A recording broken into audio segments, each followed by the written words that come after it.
Are you ready to have a breakthrough year? Are you ready to create, fund, and live a life worth smiling and talking about in 2025? I hope your answer is yes.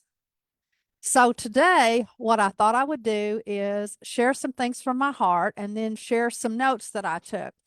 Those of you who know me personally, or you've been following me for any time whatsoever, you will have seen pictures of my personal development library that I have. I have been a lifelong learner basically my whole entire life. I love learning new things, and I always, when I want to try and learn something, I go out there and I find the best of the best who is an expert in that particular arena, and I just devour everything that I can from that person and learn from them.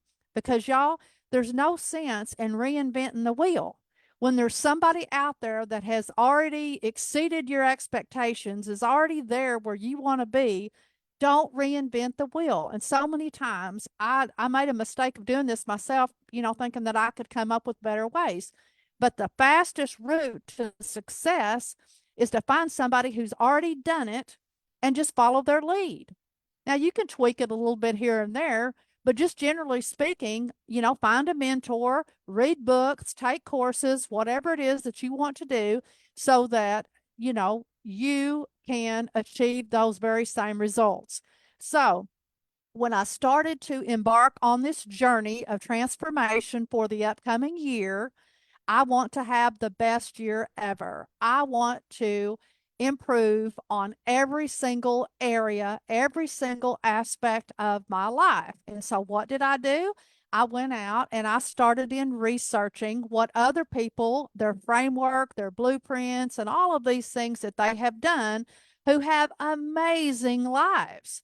Those are lives worth smiling and talking about. When they, put their head on the pillow each night, they can go to bed, sleep content and peace with they give it all they could. They truly lived.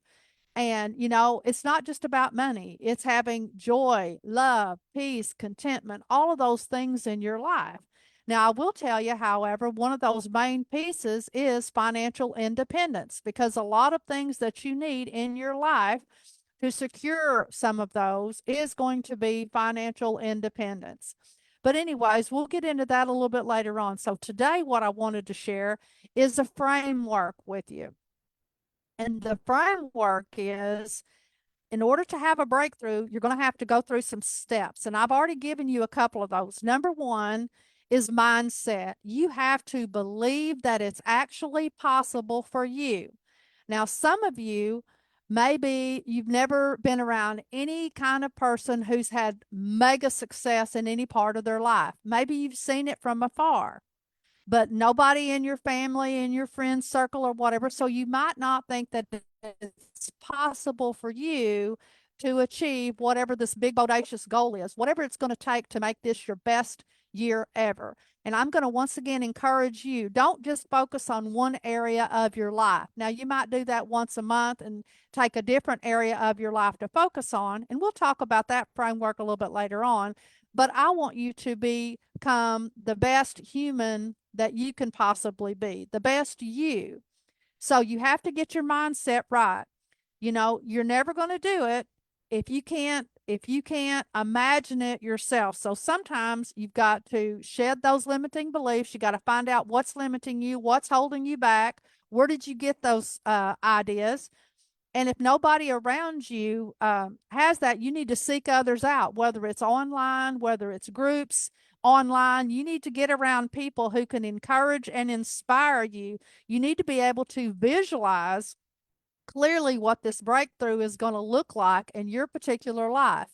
Every great athlete, every person who has done great things with their lives has had a mentor and has been able to visualize their success. They believe it, they know in their heart of hearts. That's why you see so many entrepreneurs who they go for it and they don't have any fear of failing because they know that it's going to take multiple failures before they finally hit it big. So they don't fear failure. There's a book John Maxwell has written. It's called Failing Forward.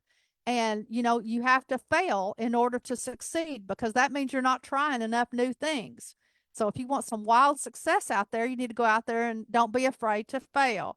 So you need to recognize the power of your beliefs. You need to confront those limiting beliefs. Where did they come from? And how can you replace those with a better belief system? Okay. That's your step one. Step two, you've got to acknowledge and confront, but put it behind you, your past.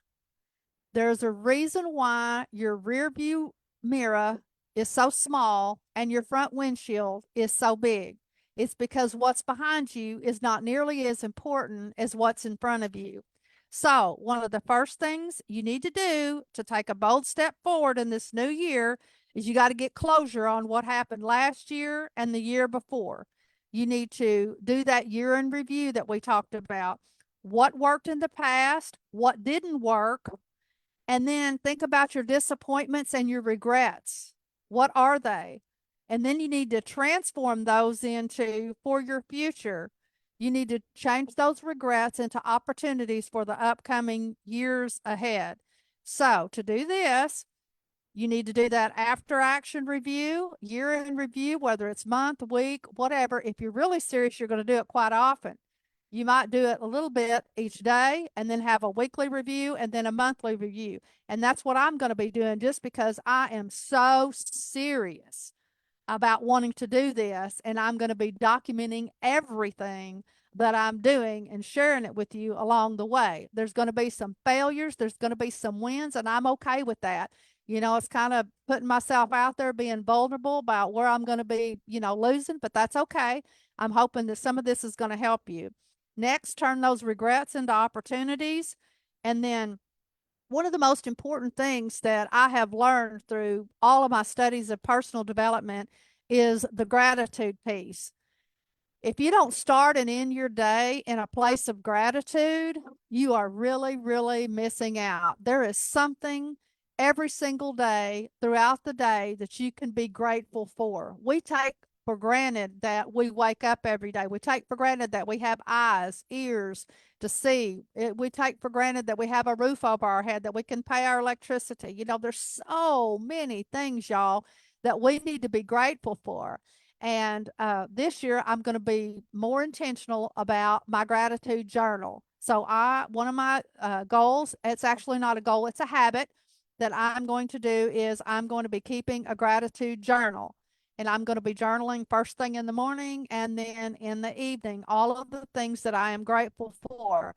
Because once you show that you're grateful, then you will begin to, the law of attraction will start working and you'll start attracting more good things into your life. So that's step two. Step three, this is your blueprinting. This is where you want to design your future. You've got to set some big, bodacious goals.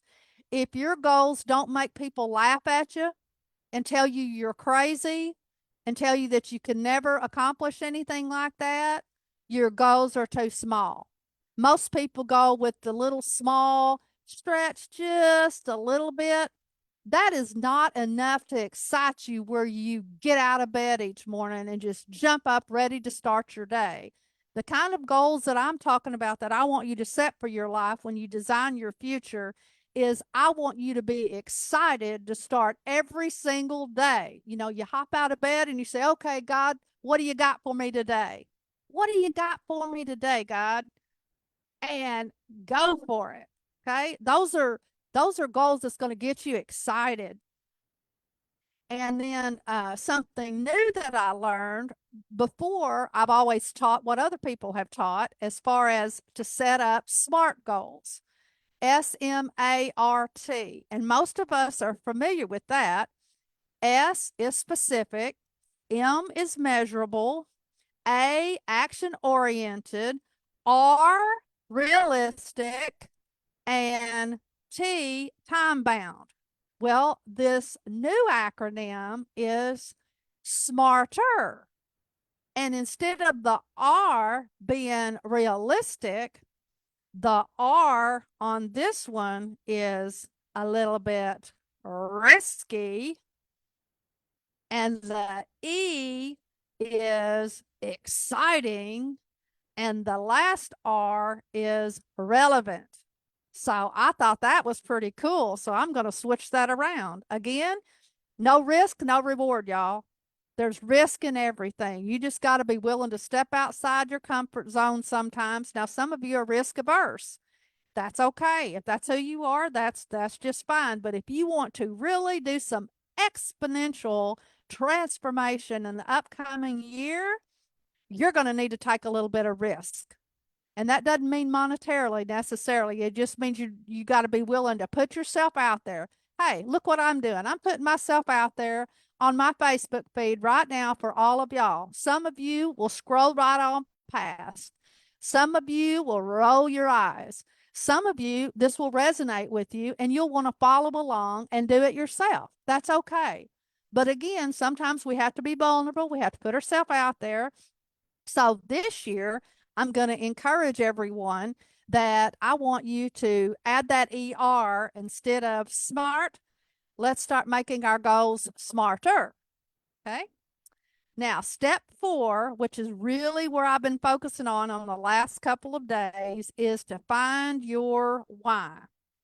This is where you clarify the reasons why you want to achieve a specific goal so that motivation will never be a problem. Remember when I said you want to be able to get up out of bed excited to start your day? If you're not, something needs to change in your life. And we talked about yesterday, one of the problems may be that your goals or the way that you're living your life is not in alignment with your core values. And I'm going to do a series here in another couple of days about core values, what you need to look for, and how you can incorporate goals that have those values. Because think about this, if you are miserable in your job right now, and you see that there's a lot of people that's standing around wasting a lot of time, and you're extremely ambitious, and you're just you when you're getting ready to go to work on Monday morning, you can't stand it. Your body, more people, believe it or not, the stats say that more people have heart attacks and illness on Monday mornings than any other day of the week. And it's stress related stuff from work. You're not happy in your job. You don't like where you are. All of those things. You're not following your passions. You're sitting here in a job because it's providing your family with a living, and you are not working in your passion zone.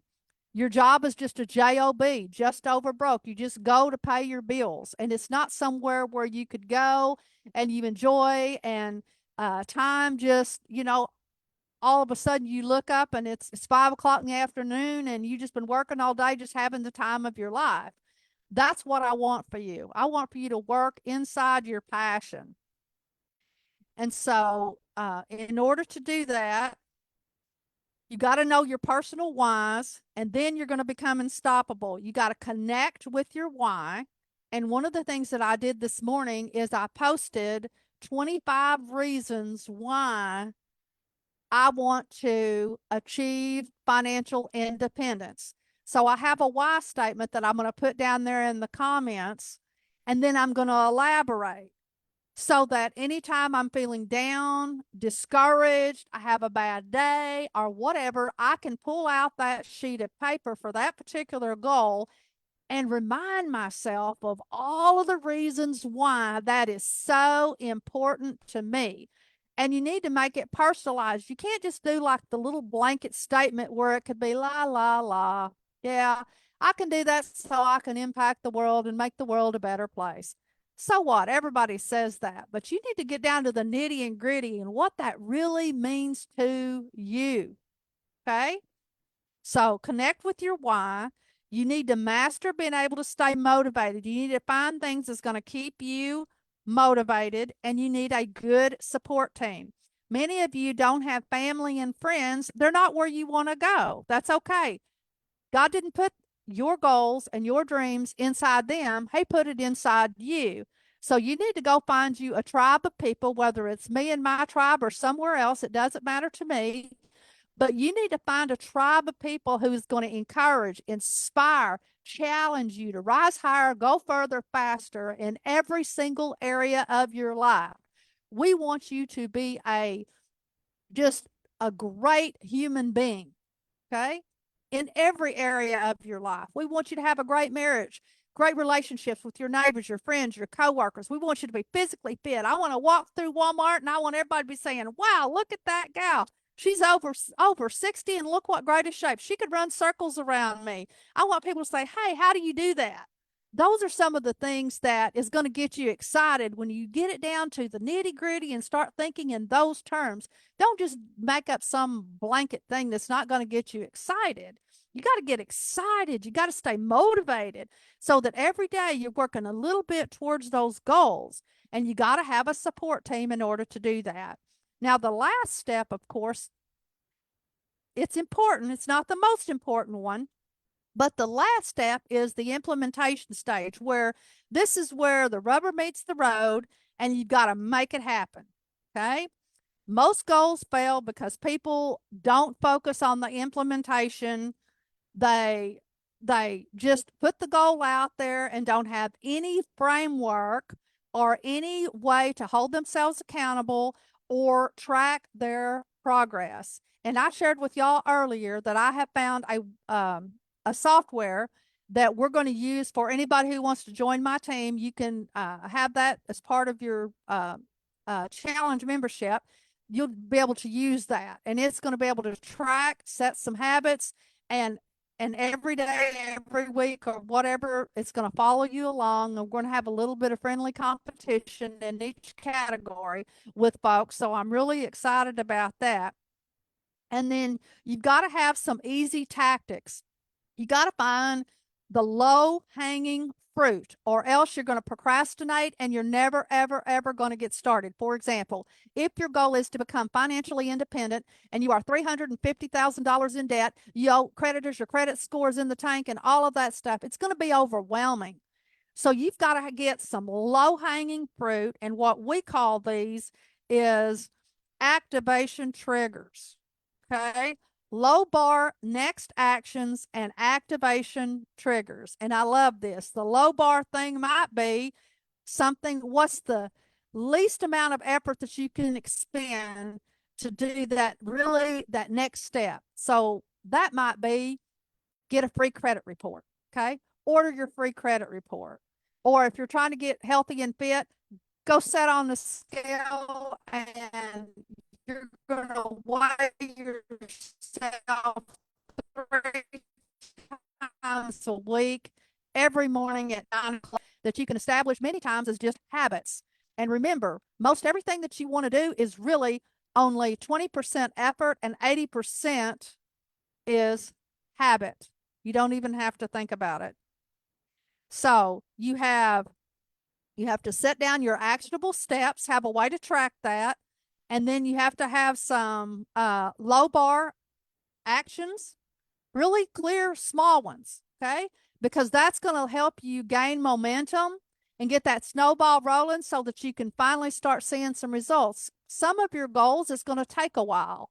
And so you don't want something so long term. So, for example, we may set up our term as being for the year, but then we're going to set up our action plan for 12 weeks. That's 90 days. So we're going to sprint for 90 days. We're going to do everything that we can. We're going to break those down into weekly goals and then daily goals so that we know how we're doing towards those actions every single day. And then those activation triggers, what we want to do there is we need to figure out ways that when we're feeling down, what is it that we're going to do? What are the things that's going to help us stay motivated? Okay.